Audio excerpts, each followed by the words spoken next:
প্রেমের সর্বোচ্চ রূপ যেখানে নিজের সুখ নয়, প্রিয়জনের সুখই হয়ে ওঠে সাধনা। সেই প্রেমের নাম রাধা।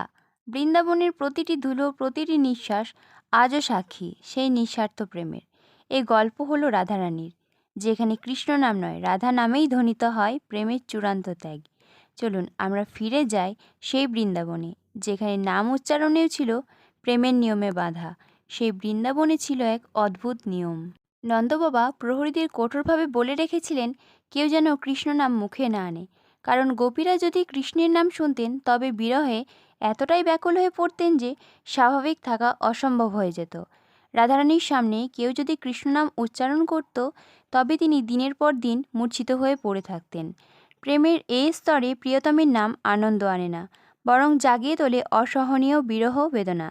তাই বৃন্দাবনে কৃষ্ণ নামের বদলে উচ্চারিত হতো রাধে রাধে। একবার বর্ষণার গহন বনে ময়ূরকুঠি নামক স্থানে রাধারানী একাকী বসেছিলেন। এই বন তিনি নিজেই পছন্দ করেছিলেন, প্রতিটি গাছ নিজের হাতে রোপণ করেছিলেন। সে নিভৃত স্থানে বসে তিনি মনে মনে কিছু যেন জপ করছিলেন। সখীরা দূর থেকে ভেবে নিয়েছিলেন নিশ্চয়ই তিনি কৃষ্ণ নাম জপ করছেন, কিন্তু কাছে গিয়ে তারা শুনলেন রাধারানী জপ করছেন রাধা রাধা। কেউ কিছু বলার সাহস পেল না। অবশেষে সখীরা অবাক হয়ে ললিতা সখীকে অনুরোধ করলেন কারণটি জানার জন্য। ললিতা সখী তখন রাধারানীকে জিজ্ঞাসা করলেন, প্রেমে তো সবাই প্রিয়তমের নাম জপ করে, আপনি নিজের নাম কেন জপ করছেন? রাধারানী মৃদু হেসে উত্তর দিলেন, আমি জানি এই ময়ূর কুঠিরে ময়ূরদের ভিড়েই আমার শ্যামসুন্দর ময়ূর বেশে লুকিয়ে রয়েছে। তিনি এখানে এসেছে শুধু আমার মুখে তার প্রিয় নাম রাধা শোনার জন্য।